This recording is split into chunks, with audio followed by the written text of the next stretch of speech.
Pinagpalang araw mga kapatid, dalawang paalala po mula sa Panginoon mula sa salita niya sa Jeremiah 9:23-24. Una, ito ang sinabi ng Panginoon, hindi dapat ipagmalaki ng marunong ang kanyang karunungan, o ng malakas ang kalakasan niya, o ng mayaman ang kayamanan niya. Kung gusto ng sino man na magmalaki, dapat lang niyang ipagmalaki na kilala niya ako at naunawaan niyang ako ang Panginoon, mapagmahal, na gumagawa ng tama at matuwid dito sa mundo. Dahil iyon ang kinalulugdan ko, ako ang Panginoon ang nagsabi nito. Yan po ang unang paalala, amen? Na wag ipagmalaki ng marunong ang katalinuhan, ang kalakasan at ang kanyang kayamanan. So parang 3K po ang parang reminder sa atin ng Panginoon na wag nating ipagyayabang. Pangalawa po ay nasa Numbers chapter 1 verse 1. Ito po yung passage na sinasabi na nagreklamo ang mga Israelita. Dahil sa hirap na dinaranas, nagreklamo ang mga Israelita. Dahil dito, nagalit si Yahweh at pinaulanan ng apoy ang isang bahagi ng kanilang kampo.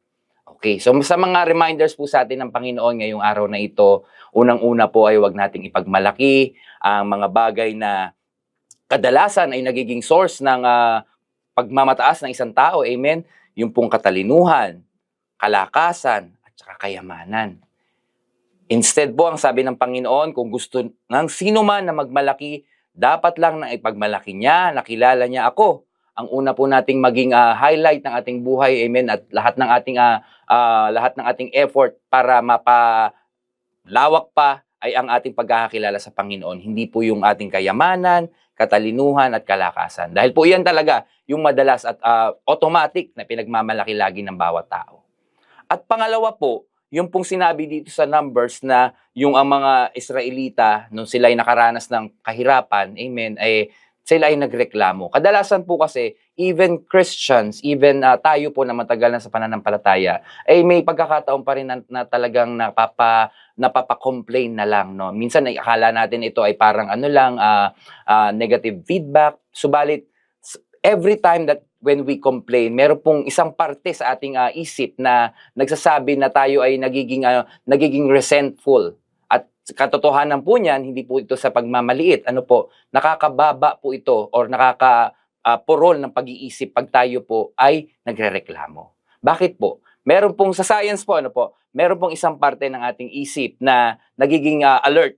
At kapag ikaw ay sobrang alert, yung pong ating decision making ay naka-cloud na po.